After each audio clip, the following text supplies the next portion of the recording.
Assalamualaikum warahmatullahi wabarakatuh.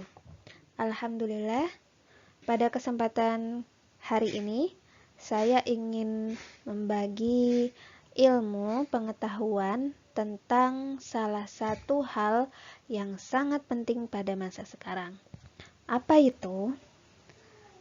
Jadi, hari ini saya akan sedikit membahas tentang ijtihad sebagai upaya dalam memahami Al-Quran dan hadis.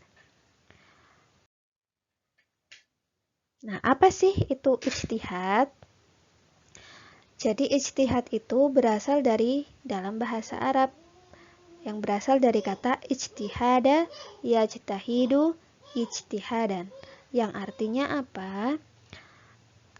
Ijtihad itu mengarahkan segala kemampuan atau bersungguh-sungguh mencurahkan tenaga. Nah, secara istilah, ijtihad itu adalah mencurahkan segenap tenaga dan pikiran secara sungguh-sungguh dalam menetapkan suatu hukum. Nah, siapa yang melakukan ijtihad? Nah, orang yang melakukan ijtihad itu namanya mujtahid.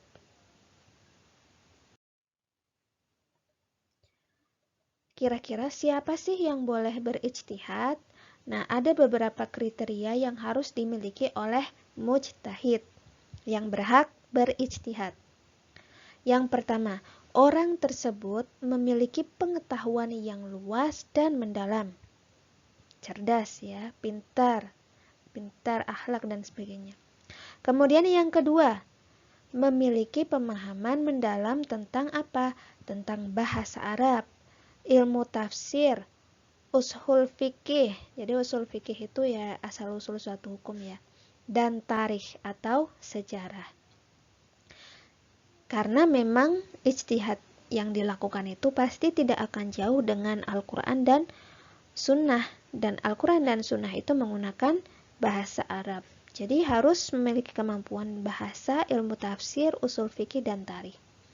Yang ketiga, memahami cara merumuskan suatu hukum. Ada 3 metode yang biasanya digunakan. Ada metode bayani, ada metode qiyas, ada metode istislah. Yang keempat, orang yang berijtihad harus memiliki akhlak yang mulia. Jadi tidak sembarangan orang bisa berijtihad. Biasanya itu para ulama, sahabat dan sebagainya, sahabat Nabi dan sebagainya.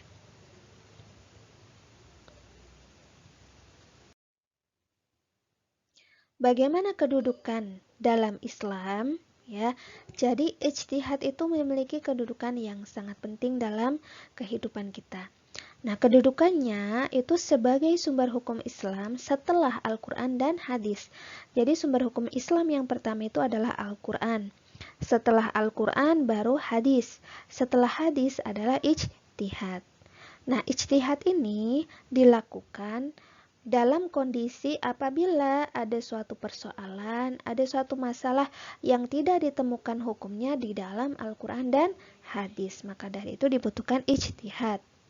Dan hukum yang dihasilkan oleh ijtihad tersebut itu tidak boleh bertentangan dengan Al-Quran dan hadis. Jadi harus berhati-hati dalam melakukan ijtihad, tidak boleh bertentangan. Nah, di sini ada beberapa bentuk-bentuk ijtihad itu. Jadi ada 3, sebenarnya ada banyak ya, tapi saya akan membahas 3 ini. Yang pertama ada ijma', yang kedua ada qiyas, yang ketiga ada maslahah mursalah. Yang pertama ada ijma'. Apa itu ijma'? Ijma' itu artinya kesepakatan. Kesepakatan siapa? Kesepakatan seluruh ulama mujtahid. Jadi yang tadi ya, orang yang berijtihad. Kesepakatan seluruh ulama mujtahid pada satu masa.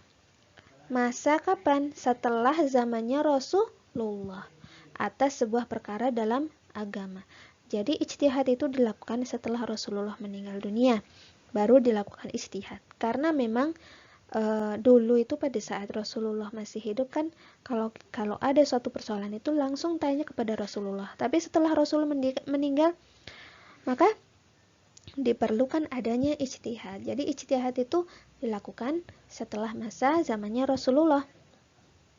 Dan ijma yang dapat dipertanggungjawabkan adalah yang terjadi di zaman sahabat, di zaman tabi'in, setelah sahabat, dan tabi'ut tabi'in, setelah tabi'in. Karena setelah zaman mereka, para ulama itu telah berpencar dan jumlahnya itu banyak. Dan perselisihan itu pasti akan banyak juga. Sehingga tidak dapat dipastikan bahwa semua ulama itu telah bersepakat. Itu arti dari ijma. Silahkan difahami baik-baik. Nah, syarat ijma, ada syaratnya. Yang pertama, berdasarkan definisi di atas, dapatlah disebutkan syarat-syarat sebuah ijma itu bisa disahkan dan berlaku jika yang pertama, terjadinya kesepakatan antara ulama satu dengan ulama yang lain. Yang kedua, kesepakatan seluruh ulama Islam. Yang ketiga, waktu kesepakatan setelah zaman Rasulullah, meskipun hanya sebentar saja kesepakatan terjadi. Yang keempat, yang disepakati adalah perkara agama. Yaitu beberapa syarat dari sebuah ijma. Contohnya, contoh dari ijma itu apa sih? Jadi contoh dari kesepakatan para ulama itu terjadi pada zaman sekarang, contohnya itu rokok. Ya. Jadi rokok itu dihukumi dulu itu ada yang menghukumi makruh. Makruh itu artinya dilakukan tidak mengapa, tapi dihindari dapat pahala. Nah, kemudian ada kesepakatan baru bahwa rokok itu haram. Kenapa? Karena dilihat dari manfaat ataupun kerugiannya, rokok itu banyak keruginya. Yang pertama menjadi boros ya, mubazir. Kemudian yang kedua, mendatangkan banyak sekali penyakit, mengganggu orang ya, asapnya, abunya dan sebagainya. Jadi para ulama sepakat bahwa rokok itu haram. Tapi ada yang masih menghukumi makruh. Nah, hukum rokok itu ada nggak sih di dalam Al-Quran? Tidak ada. Di dalam Al-Quran itu tidak ada hukum rokok. Maka dari itu dilakukan kesepakatan ya terkait dengan hukum rokok. Nah, contoh yang lain yang terjadi di masa sahabat itu kesepakatan untuk menghimpun wahyu Allah. Dulu itu wahyu Allah itu hanya dihafalkan. Ya, ditulis di tulang, ditulis di kulit, ditulis di mana, tapi tidak dihimpun. Nah, kemudian para ulama sepakat untuk menghimpun wahyu Allah tersebut menjadi mushaf seperti sekarang, karena dikhawatirkan hafalannya itu akan hilang, kemudian ada ayat-ayat yang terlewat ataupun apa. Jadi kesepakatannya itu harus dihimpun. Itu contoh yang lain. Yang kedua, kita lanjutkan kias. Apa itu kias? Jadi kias itu menyamakan, menganalogikan masalah yang baru terjadi yang tidak terdapat di dalam Al-Quran dan hadis, disamakan dengan yang sudah ada hukumnya dalam Al-Quran dan hadis. Karena apa? Karena kesamaan sifat atau karakter.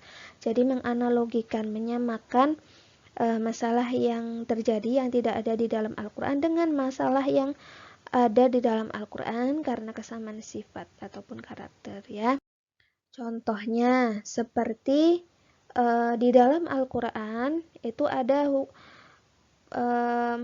hukum tentang khamr. Jadi khamr itu haram di dalam Al-Quran karena memabukkan, karena banyak sekali mudaratnya, banyak sekali kerugiannya. Nah, zaman sekarang itu muncul ada barang-barang baru seperti ada whisky, ada topi miring, ada narkoba, ganja, tembakau gorila, kemudian obat-obat banyak ya obat-obat yang sekarang beredar luas itu memabukkan ya. Minuman, obat dan sebagainya itu sifatnya sama kayak khamar, memabukkan, kemudian membuat orang hilang ingatan ya dan sebagainya. Itu kan sifatnya sama, karakternya sama. Sehingga hukum dari whisky, topi miring, narkoba dan sebagainya itu haram. Ya, jadi disamakan, dianalogikan. Jadi sekarang banyak ya. Ada Bintang, ada Guinness, ada vodka dan sebagainya. Kalian harus hati-hati. Kita harus berhati-hati dalam mengkonsumsi suatu makanan. Apalagi sekarang itu sangat bebas ya tentang peredaran barang haram tersebut, sehingga sebagai umat muslim yang taat, maka kita harus menaati apa yang sudah ditetapkan.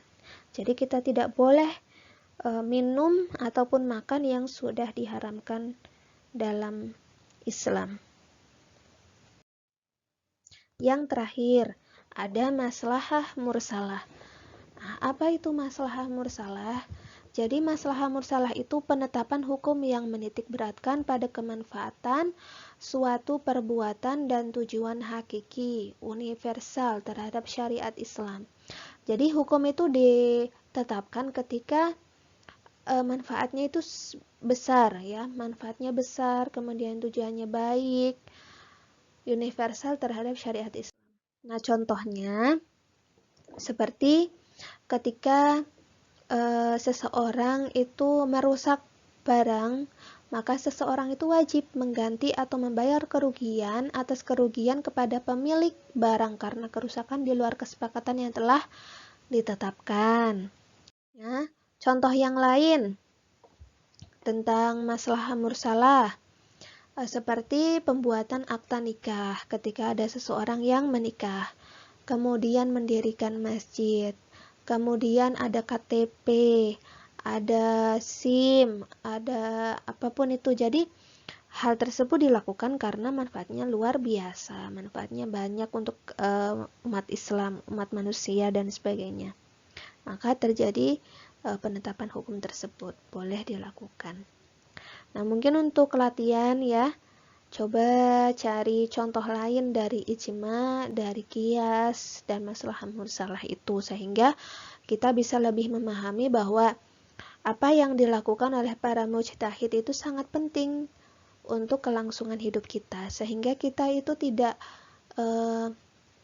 tidak salah arah, kita mudah dalam memilih mana yang baik, mana yang buruk, sehingga kita masih di jalan yang baik, di jalan yang benar. Yang terakhir, ada juga hukum-hukum yang lain di dalam Islam, seperti hukum taklifi, yang di situ di dalamnya ada hukum wajib, fardu ya, hukum sunnah, mandub, hukum haram, tahrim, makruh atau karohah, dan mubah yang terakhir. Jadi ada 5. Ada wajib, sunnah, haram, makruh, mubah. Nah, wajib itu apabila kita kerjakan dapat pahala, apabila kita tinggalkan dapat dosa, kayak sholat wajib, puasa Ramadan, dan sebagainya. Yang kedua sunnah. Jadi sunnah kalau kita lakukan dapat pahala, kalau ditinggalkan tidak berdosa. Contohnya kayak puasa sunnah Senin Kamis, puasa Daud, puasa pertengahan, kemudian sholat duha, sholat tahajud dan sebagainya. Yang ketiga ada haram. Kita lakukan dosa, kita tinggalkan dapat pahala. Contohnya makan babi, minum khamar, makan narkoba, mencuri, membunuh, ya, kemudian berzina, itu haram. Kemudian yang keempat ada makruh. Tadi makruh kalau kita lakukan tidak berdosa, tapi kalau kita tinggalkan dapat pahala. Ya, makruh itu contohnya kayak misalkan kita makan petai, makan jengkol, dan lain sebagainya. Yang terakhir ada mubah. Mubah itu tidak dilakukan ataupun dilakukan itu tidak apa-apa, tidak berdosa, tidak dapat pahala. Contohnya kayak belanja ke supermarket ya, kemudian makan, minum, tidur. Nah, itu mubah. Itu pembagian hukum taklifi. Oke, itu sedikit tentang ijtihad. Semoga bisa memahamkan kita bahwa sumber-sumber hukum Islam dalam Islam itu sangat penting dalam kehidupan kita. Kita tidak akan bisa hidup dengan nyaman, hidup dengan bahagia tanpa adanya Al-Quran, hadis, dan ijtihad. Jadi kita harus terus menuntut ilmu, terutama ilmu agama. Terima kasih untuk hari ini. Jangan lupa di like ya, di share, di subscribe channel ini sehingga bisa bermanfaat untuk yang lain. Saya minta maaf. Wassalamualaikum warahmatullahi wabarakatuh.